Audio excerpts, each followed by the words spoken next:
Welcome back to day 2 of our Southwest road trip, and today we're going to be talking about one of our favorite spots in the region, Chiricahua National Monument. Located in the southwest corner of the U.S. state of Arizona, this extremely remote park protects more than 12,000 acres of fascinating volcanic remnants. These primarily come in the form of hoodoos like the ones you see at Bryce Canyon National Park in Utah, but unlike those which formed as a result of weathering and erosion across millions of years after the region was covered by water, Chiricahua's hoodoos came to exist as a result of an immense volcanic eruption that shook the region about 27 million years ago. The thick ash spewed forth from the nearby Turkey Creek caldera cooled and hardened into rhyolite, and then that volcanic material eroded into the natural rock formations visible today. Due to their sheer uniqueness and imposing appearance, Chiricahua was established as a national monument in 1924 and was later expanded in 1938. Since then, the park has remained the same, virtually untouched wilderness area, but if you've seen Chiricahua in the news recently, you'll know that it's likely to become one of our next national parks. There's been bills introduced to Congress that would redesignate the current boundaries of the national monument into a national park. And with the bipartisan support it's garnished, I see no reason to believe this won't be happening soon. My buddy Evan and I, we both loved this park so much that we are absolutely in support of this change. However, we're glad we got to visit when we did because in its current state, crowds are non-existent. It was a stark contrast to other parks we visited on our trip like Big Bend National Park in Texas, where we had to wake up stupid early to get a parking spot. And I know there's people out there that think spots like this are immune to overcrowding because they're so remote, but places like Big Bend, which are also very remote, prove that this is not the case. I believe once word gets out about how spectacular Chiricahua truly is, you will see a large uptick in yearly attendance. Currently, I believe one day at the park is just right, as you should be able to experience its 3 best attractions. Firstly for us was the Sugarloaf Mountain Trail, which can be found at the far end of Chiricahua Scenic Drive way in the back of the park. This is a 1.9-mile round-trip hike with 498 feet of elevation gain. In my opinion, not all too hard, especially since it keeps you engaged from start to finish. Therefore, I found this to be an excellent first impression of the park, as you get sprawling views straight from the get-go of large mountains and the peculiar rock formations this park is known for. I absolutely love how this trail was designed, as it makes its way up Sugarloaf Mountain like a cone, exposing more directions over time. It does a great job building to the full panorama at the mountain summit and integrates unique features like this arch you pass through. At 7,310 feet high, Sugarloaf Mountain is one of the highest points in the monument and provides spectacular views. In some of these zoom-in shots, Evan does a great job showcasing all these different canyons with hoodoos aligning their outer edges. Another thing this overlook highlights is the diversity of the park, as you can see a distant, arid valley which you drove through to get here, but closer to you in the mountains making up the park, it's far more green. Not rainforest green by any means, remember we still are in a desert, but definitely a lot more lush than other spots we'd visited in the southwest. You'll get a better look at that later, but overall, this was a fantastic hike and a great warm-up to what we had coming up next.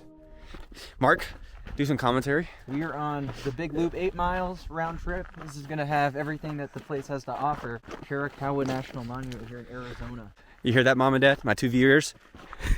The Big Loop is the hike at Chiricahua, which as I stated is 8 miles round trip and packs in close to 1,800 feet of elevation gain. This was one of our more anticipated experiences of the trip, as we'd heard nothing but outstanding things about this trail. Essentially, the Big Loop connects multiple other trails into one long journey, which contains all of what this place has to offer. It begins at the Echo Canyon trailhead and passes through the namesake Echo Canyon, which many people will make into a hike on its own. There's lots of ways you can customize this to be a certain length and feature specific things, but there was no doubt we'd be going through the entire thing, especially since it was all worth doing. You begin with some nice views from above the hoodoos and the aforementioned tree line, with the backdrop of Sugarloaf Mountain, which was cool since we just come from the top of that thing. It's got a really satisfying shape to it, and I loved how you could see it from almost anywhere in the park. From here, the trail splits, and while there's no right or wrong way to hike the Big Loop, I'd probably recommend going counterclockwise like we did, as you start with the descent into Echo Canyon, which is considered one of the most scenic parts of the trail. For those of you that are familiar with the Queen's Garden Navajo Loop at Bryce Canyon National Park in Utah, the first portion of the Big Loop is a lot like that. However, it fixes my one issue, being that trees often block views of the hoodoos there. Here, that's rarely ever an issue, and the trail keeps you engaged by getting stupid creative and interactive. Your perspective perspective changes drastically as you make your way closer to the mess of rock formations below. Eventually, you'll be at the base of these large spires, and the trail continuously weaves in and around them as if you're in a maze. It does a phenomenal job at balancing up-close views and exposed vistas that give you a sense of where you are in the canyon. Sometimes you'd be completely surrounded and even covered by hoodoos and balanced rocks. The first time we noticed this, there was a really cool talus cave that we climbed up and around, and it's really the only time on the big loop you can go off trail and explore a bit. Following this was a huge chunk of the hike that might have actually been my favorite section looking back. Everything I've said up to this point about the big loop is accentuated with even larger hoodoos overhead and all around you. There'd be narrow paths and slot canyons to traverse, and the differing shapes and sizes the rocks would form to create these passages were amazing. And at this point you're really getting down into the largest cluster of hoodoos so far also, and in the blink of an eye it felt like we were spending most of our time looking up at these things. I was endlessly impressed by Echo Canyon, and to think we weren't even close to halfway done was a crazy realization. It goes without saying, but the scenery changes dramatically, especially once you bend this corner and see the full extent of the canyon out in front of you. The walls are steep and forested, with only a small fraction of the hoodoos you've been walking through across these last several miles covering the tops of them. There are just so many, it is ridiculous. From here, the trail splits again. You'll want to make your way down to the wooded valley and cross to the other side of the canyon. There's a long stretch where you're in the trees and are traversing relatively flat terrain, but while it's not as interesting, you may want to view it as the calm before the storm. After this, you'll be going uphill for what feels like forever, making up for the elevation you've descended up to that point. It's definitely a grind, but on the plus side, emerging from the trees reveal more, potentially even better canyon views. Despite this being the most challenging part of the hike, be sure to take breaks once in a while so you can appreciate your surroundings. I say that not only because it's absolutely breathtaking, but also since you have a little bit of a slog coming up. This lengthy section is the only part of the big loop I'd consider relatively boring, as you're mostly in a woodsy area with trees covering the few hoodoos that are around. But it's excusable when the rest has been so good and the next section is one of, if not the best. The Heart of Rocks loop is a mile add-on to your hike, however it was factored into the 8-mile length I cited earlier. Alone it would make for an awesome experience, just as Echo Canyon would for those looking for a less challenging hike. But the only downside with this one is there's no trailhead anywhere close to the Heart of Rocks loop. So you're pretty much forced to do a route like the big loop to reach it, and once you're there, it would be stupid to bypass it if you've already gone so far. Like I said, it's a highlight of the park and is also one of the easiest and flattest portions of the greater big loop. Just like earlier, the trail's going to carve its way in and around the hoodoos, which are now back in as great of an abundance as ever. Only this time there's actually signs which point out specific rock formations, as this part of the park is most well known for those with unorthodox shaping. If you've seen pictures of Chiricahua's balancing rocks, this is where you'll find them, and in my opinion, it's the standout thing about the Heart of Rocks loop. That being said, I also loved the different overlooks of the pinnacles, even if by this point they aren't particularly unique. But you do get a return of those distant mountains now that you're out of the canyons. At this point, you're a little over halfway done with the big loop, and we didn't actually record much else since there wasn't much going on. The views were consistently good until the end, but it seemed like we'd seen bigger, better vistas previously and that there was less hoodoos in general. Nevertheless, let me wrap up the big loop by saying this. Few hikes I've ever been on have impressed me like this did. You obviously heard me comparing it to Bryce Canyon's hiking earlier, and aside from the color content of Bryce standing out as more unique, everything about the big loop transcends its inner canyon trails. So it should go without saying, but for me personally, Chiricahua National Monument up to this point was already better than Bryce Canyon National Park for me. If that's not a testament as to how amazing this place is, I don't know what is. But there's one more spot we had on our mind before heading out, and that's Massai Point. This can be found just a few minutes up the road from the aforementioned trailheads and requires no hiking whatsoever. And thank goodness for that, because our legs were screaming for help after the Big Loop and Sugarloaf Mountain hikes. We enjoyed spectacular lighting at this spot, with the sun lighting up the hoodoos as well as Sugarloaf Mountain to the east. I loved how Massai Point showed off a bit of a different angle of the park's canyons than anything on the Big Loop, further complementing our experience in the park. And there was so much room to walk around, the Park Service even built this little observation deck that a lot of people were hanging out at. We found a nice secluded spot away from everyone where we just enjoyed sunset. When I tell you, the sky popped off for us. Here's a few pictures I got on my phone of its progression. That second image is completely unedited and made us feel like we were on Venus. What an epic conclusion to Chiricahua.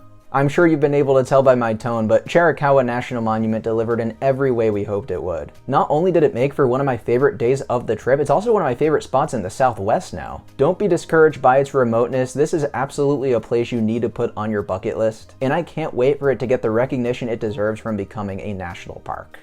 Chiricahua National Monument was absolutely amazing. I enjoyed it so much. The Sugarloaf Mountain Trail was a really cool introduction to the park, and then being able to look down into the rocks that we were about to hike in, that was so cool and such a great start. And then the actual big loop itself was such a highlight. It was one of the best trails of the trip, one of my favorite trails I've ever done. It was constantly engaging between like the rocks at the beginning, as well as that Heart of Rocks loop area with so many awesome and unique rock formations. And then to finish up at Massai Point for sunset, that's one of the best sunsets I've ever seen. So definitely a fantastic place and one of the best spots of the trip.